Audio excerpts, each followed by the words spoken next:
Bueno, aquí tenemos lo que es el buscador de Google. Y antes de iniciar, obviamente te pide que ingreses a loguearte en el usuario. Una vez logueado, ya te aparece la baraja de herramientas que están entre las que aquí vemos. Google te interacciona con documentos relacionados a lo que viene a ser Word, Excel, PowerPoint, también una baraja de apuntes, que eso más adelante lo vamos a tomar. El día de hoy también vamos a utilizar Jamboard, que es una pizarra virtual para que estén todas las ideas. Y bueno, en este caso, para utilizar específicamente Google Chrome, tenemos que ingresar a Google Drive. ¿Qué es Google Drive? Haz de cuenta que es tu escritorio, pero en la nube, en Google. Esta plataforma te puede almacenar archivos de distinto tipo que pueden interaccionarse con distintos equipos o plataformas. Es decir, tú puedes enlazarlo a tu celular, puedes enlazarlo a tu máquina de escritorio y mantener toda esa información en la nube. Algo que es muy interesante es que Google te habilita un espacio de memoria de 15 gigas totalmente gratuito. Ya si tú quieres acceder a más espacio, tal vez por la función que tú le das, pues capaz, quién sabe, hay una persona que haga encuestas, suba videos, o sea, tiene un dinamismo muy alto. Tiene que ser muy alto para que te falte espacio en el uso normal. Ya puedes comprar 100 gigas, 50 gigas, pero esto directamente a Google. Entonces, esta viene a ser la plataforma. Como verán, existe un calendario, existe un clip de apuntes para que puedas manejar y otros detalles más. Yo utilizo Google Drive para hacer las encuestas. Generalmente nosotros en el transcurso de la semana vamos preguntando cosas a toda la gente que está viéndonos, y bueno, ¿no? Esa viene a ser una dinámica que nos ayuda a ser más eficientes en cuanto al trabajo. Para crear desde cero el formulario, nos vamos directamente a Nuevo, a Más, y aquí están las distintas opciones: Google Jamboard, AppScript, Sites, My Maps, Dibujo Google, y el que nos interesa, Google Formularios. Cuando hacemos clic en Google Formularios, automáticamente nos va a generar un documento en blanco. Ahorita es muy probable que tarde un poquito por el tema del internet. No sé si les pasa a ustedes, pero yo he tenido fallas, altas y bajas del internet en este día. Pero bueno, supongo que es tema del servidor. Aquí tenemos el usuario de Google, como les decía. Como la desventaja de Google Chrome, como Google Classroom, es que su plataforma no es muy amigable con el usuario, es muy sencilla, muy minimalista. Eso hace muchas veces que caigamos en la confusión. Pero bueno, ya tenemos aquí el formulario, y el día de hoy vamos a trabajar para tratar de explicar los distintos tipos de preguntas. Por ejemplo, aquí yo tengo algo preparado para que nos pueda orientar, unas preguntas ya preestablecidas. Y vamos a trabajar el ejemplo, que viene a ser, por ejemplo, examen 1. Por favor, responda las siguientes preguntas. Y empezamos con las preguntas, ¿no? Aquí, por ejemplo, indique cuál es el número correcto después del 3. Aquí colocamos el enunciado de la pregunta. Y en la parte derecha, en esta barrita, nos da las opciones en relación a qué tipo de pregunta queremos realizar. Si queremos hacer una respuesta corta, una de párrafo, de varias opciones, de casilla desplegable, escala, cuadrícula, varias opciones. Hoy día vamos a explicar un poquito lo que vienen a ser varias opciones, casilla, cuadrícula de varias opciones, cuadrícula de casillas. Las otras que no voy a mencionar están orientadas más a cuestionarios, a encuestas. Entonces, creo, es una percepción personal, que no son tan relevantes en el uso de evaluaciones de Google Chrome. Entonces, hoy día vamos a manejar eso, ¿no? Y uno de los criterios, por ejemplo, si yo quiero decir que esa pregunta sea descriptiva, que el estudiante coloque la respuesta, automáticamente le pongo respuesta corta, ¿no? Por ejemplo, esta pregunta aplica muy bien cuando yo digo 1, indique, escriba es un nombre completo. Entonces ya Automatic Google ya me dice respuesta corta. Número de celular.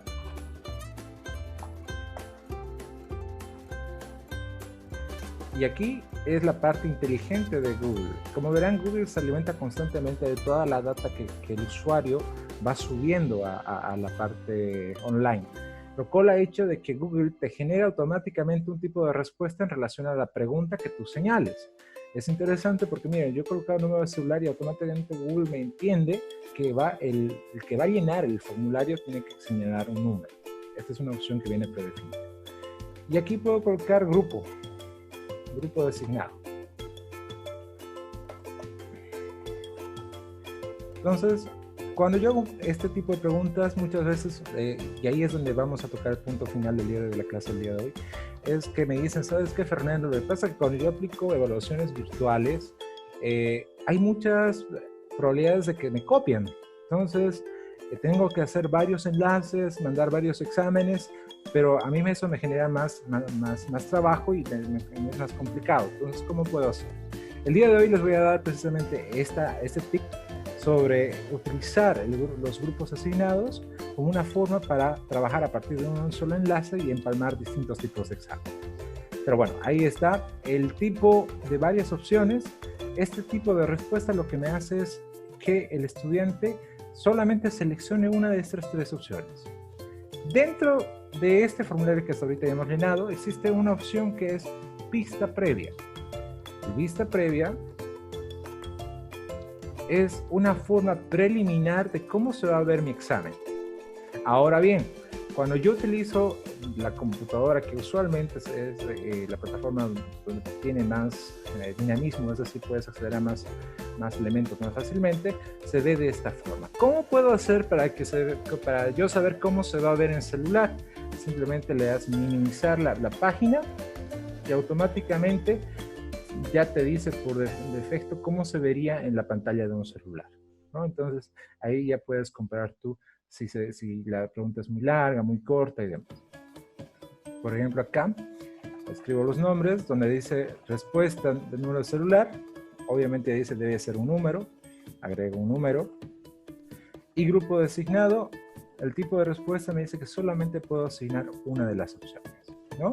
Entonces, ahí es donde estamos con el tema de la data. Ahora bien, vamos a eliminar esto de acá.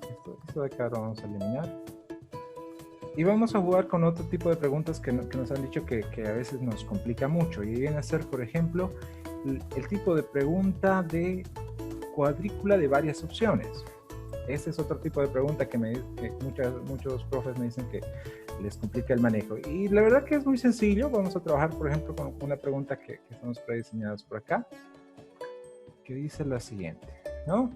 Indique cuál de estos números es número par e indique dos opciones. Entonces, no, miento. Vamos a trabajar primero con lo que viene a ser casillas, ¿bien? Entonces, indique cuál de estos números es par, indique dos opciones. En este caso puedo señalar aquí opción 5, 4, 2, 3, 3, puedo añadir otra que pueda ser 4, otra que sea 7, ¿no? Y aquí, este tipo de pregunta aplica, por ejemplo, cuando yo quiero formular una pregunta donde el usuario llene más de una casilla, ¿no? O sea, que sea más de una opción. Y, por ejemplo, dice indique 2. Entonces, aquí el usuario puede, vamos a hacer una vista previa, puede seleccionar más de una, ¿no? Puede variar más de una. En cambio, cuando yo coloco la de varias opciones, el usuario solamente puede llenar una de ellas. Entonces, de esa forma es la diferencia. El otro tipo de pregunta que usualmente me dicen de que es un poquito complicada, ahí sí ya vamos con el que es la pregunta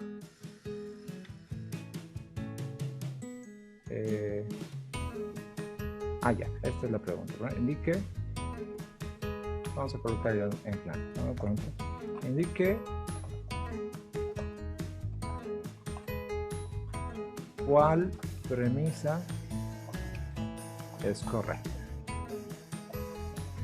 Y para este tipo de pregunta vamos a utilizar la famosa cuadrícula de varias opciones. ¿En qué consiste? Aquí voy a colocar enunciados y el estudiante me tendrá que decir, o el evaluado me tendrá que decir cuál de estas opciones es correcta o no en su criterio. En el ejemplo puedo colocar acá, por ejemplo, 4 es número par. Ay, caramba. Aquí puedo colocar 4 es número par. Otra podría ser 2 es múltiplo de 3.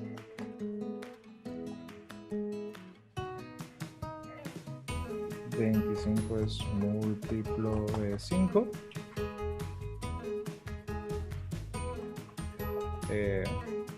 4 y 8 son pares. Son ejemplos muy simples, pero la idea es explicar el concepto de la pregunta. Y bueno, aquí entonces ya tenemos 4 premisas. Y aquí voy a colocar el tipo de respuesta que el usuario puede tener. Por ejemplo, sí, no, no sabe, o ambas, tal vez, para confundir un poquito al estudiante. ¿Y qué va a suceder? Que cuando yo me vaya a la vista previa, lo que sucede es lo siguiente, ¿no? Indica que la premisa es correcta. 4 es número par, sí. 2 es múltiplo de 3, no, ¿no? Y se dan cuenta que solamente pueden encasillar una opción. Entonces, de esta forma, es un tipo de pregunta que puede ser utilizada en preguntas rápidas, preguntas que sean de rápido pensar, para cuando no queremos dar tiempo, pero que se puede variar con otras dinámicas. Por ejemplo, muchos profes me dicen, ¿cómo puedo aplicar esto en temas de preguntas con matemáticas? Generalmente se podría preparar la pregunta y las respuestas probables y un tiempo de desarrollo. Entonces ahí también se puede ser, como se dice, se puede ser muy creativo en la forma de utilizar. Entonces, ahora vamos a hacer otro ejemplo en relación a ya cómo configurar nuestra evaluación para que sea autocorregible, es decir, para que no tenga que el profesor o el que está aplicando el formulario o la evaluación no tenga que corregir uno por uno. Esa es otra de las preguntas que muchas veces nos hacen. Entonces, digamos, podemos colocar pregunta 5. Dígame la capital de Argentina. Vamos a utilizar la de varias opciones. Podemos decir Buenos Aires, La Paz, Cartagena, ninguna.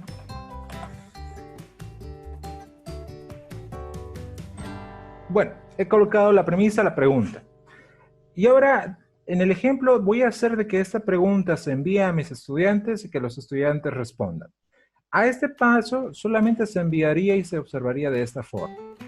El estudiante llenaría el formulario y se enviaría la data y obviamente el profesor tendría que corregir uno por uno cada examen.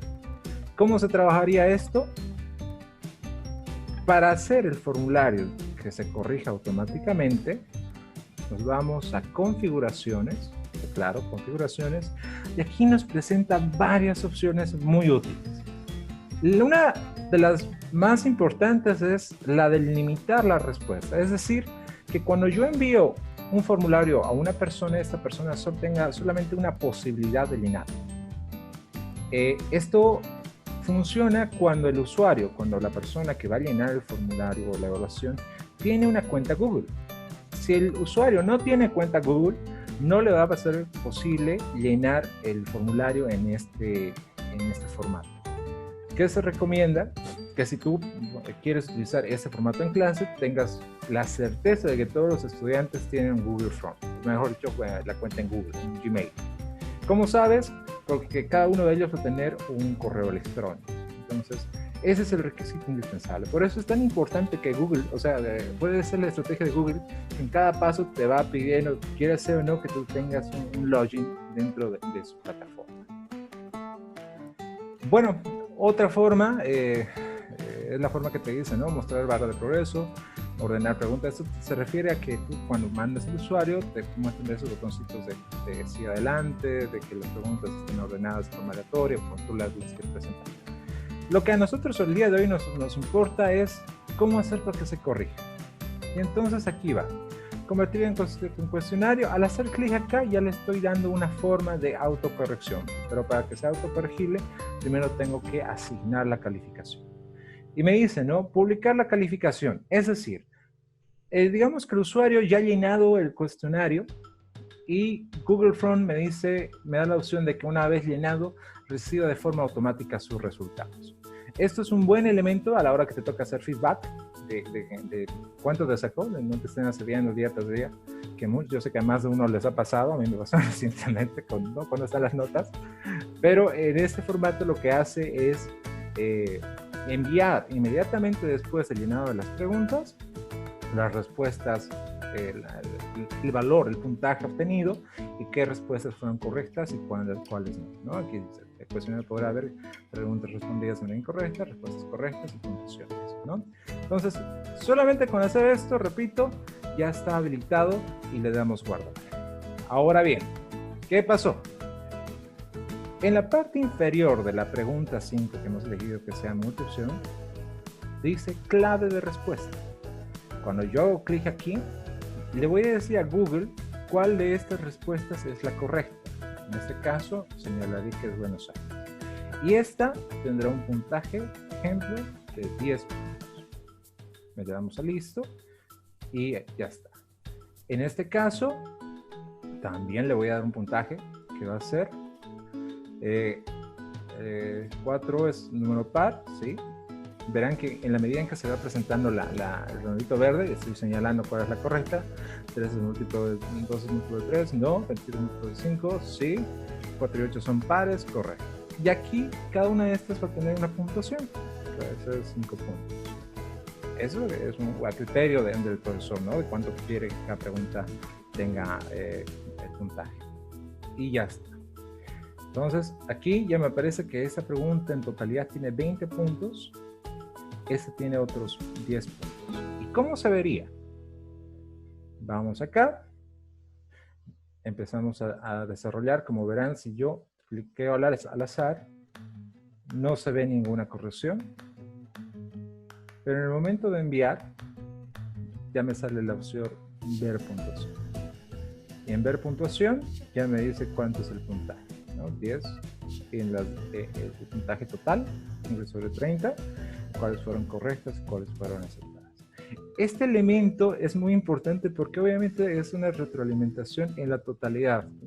Queda cualquier idea de que el docente manipuló, de que él no me quiere, o sea, queda descartada porque estás enviando las respuestas que él llenó y de forma automática, tú ni siquiera las has visto. Entonces, es una herramienta muy útil en relación a esto. Ahora bien, si yo quiero rescatar todas estas preguntas en ninguna base de datos particular, o sea, como en mi respaldo, Google Front te da la siguiente herramienta. Antes de descargar, te ofrece una estadística de las respuestas en relación a lo que los estudiantes van llenando. Te dice incluso la hora en que se ha llenado el formulario. Y aquí te aparece este botoncito, que es crear una hoja de respuesta. Aquí voy a colocar formulario ejemplo.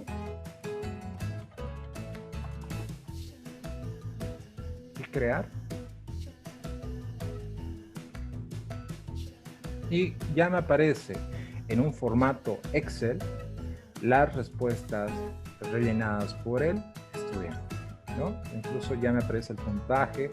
Aquí me dice la hora y el llenado. Si tú envías una tarea y el estudiante llena en una determinada hora, puedes cotejar, ¿no? Es un elemento de seguridad, las respuestas y demás. Entonces, aquí es muy importante también señalar que se tiene que tener un previo conocimiento no solamente de lo que es Classroom, de lo que es Edmodo, Schoology, Kahoot, sino que tienes que tener previo dominio de lo que es Word, PowerPoint, Excel, las otras herramientas de Microsoft Office, porque se basa en eso gran parte de las herramientas virtuales. Entonces, hasta ahí me gustaría saber si alguien tiene alguna pregunta. ¿Alguna consulta? ¿Todo bien? Bueno, sigamos entonces. Hasta ese punto es muy importante señalar que ya hemos realizado la evaluación en torno a eso. Volvemos a las preguntas. Pero, ¿cómo le hago para ya hacer un formato? Bueno, antes voy a ver si sigo en orden, se me fue el orden del desarrollo. Bueno, hemos aprendido a hacer hasta aquí el para qué sirve. No, estoy equivocando el número 5, por favor. Ahora sí. Bueno, hemos aprendido a hacer formularios, los distintos tipos de respuesta, cómo configurar para la autocorrección. Y aquí está la parte final. ¿Cómo es? Milton me pregunta acá. ¿Tienes alguna pregunta, Milton? Voy a habilitar el micrófono. A ver, Milton. Sí, Milton. Dime. Buenas noches. Para poder realizar de manera las preguntas de manera alternativa, como se dice, para que no se copien los estudiantes, sea uno solo. Ya. Fue el término en este momento. Una forma para que no exista menor indicador de copia, de trampa en relación a la evaluación, ¿puede ser? Sí, eso. Bien, eso ahorita mismo vamos a trabajar, o que es una de varias opciones. Hoy día voy a tratar de explicar esa opción, que me parece muy creativa y sé que también a ti te va a agradar. Venga, te lo explico, dame tiempo entonces. Muy bien, Milton, dame tiempo para que te pueda explicar ahorita precisamente entrando a eso. Bien. ¿Alguna otra pregunta hasta eso? ¿Hasta acá? Yo una pregunta. Sí, por favor, dime. ¿Tu nombre, por favor? Giancarla Vidal. Giancarla, gracias por estar acá. Dime, ¿cómo te puedo ayudar? ¿Pueden haber 3 tipos de examen diferentes, por ejemplo? ¿Puede ser? Sí, existen aplicaciones, es más, un formato para generar un banco de preguntas y que cuando el estudiante llene se seleccione aleatoriamente distintas preguntas. Esa es una forma. Lo que voy a explicar ahorita es otra forma para generar 3 opciones de exámenes distintas a partir de un solo enlace. Eso lo voy a explicar ahorita para que más o menos le pongamos más dificultades al momento de ejecutar la tarea, ¿no? Entonces, ahorita le voy a explicar eso. Espero que también les guste y enseguida vamos con eso. Otra preguntita. Esto del Google Form, ¿esto se puede subir a un aula virtual? Sí. Google Form es un software abierto. Todo lo que es de Google es un software abierto que las plataformas que generalmente trabajan con ellos son Edmodo, Schoology, las páginas virtuales de universidades, de colegios también lo pueden subir porque es código abierto, no necesita ningún permiso del fabricante. Entonces sí, la respuesta es sí. Pero obviamente lo que se recomienda es que se utilice herramientas más fáciles. Lo que yo sugiero, por ejemplo, es que se trabaje mucho con Edmodo porque te da más opciones. Y sí, te acepta formularios a partir de Google Form y también a partir de sus propios formularios. Es muy versátil. Gracias.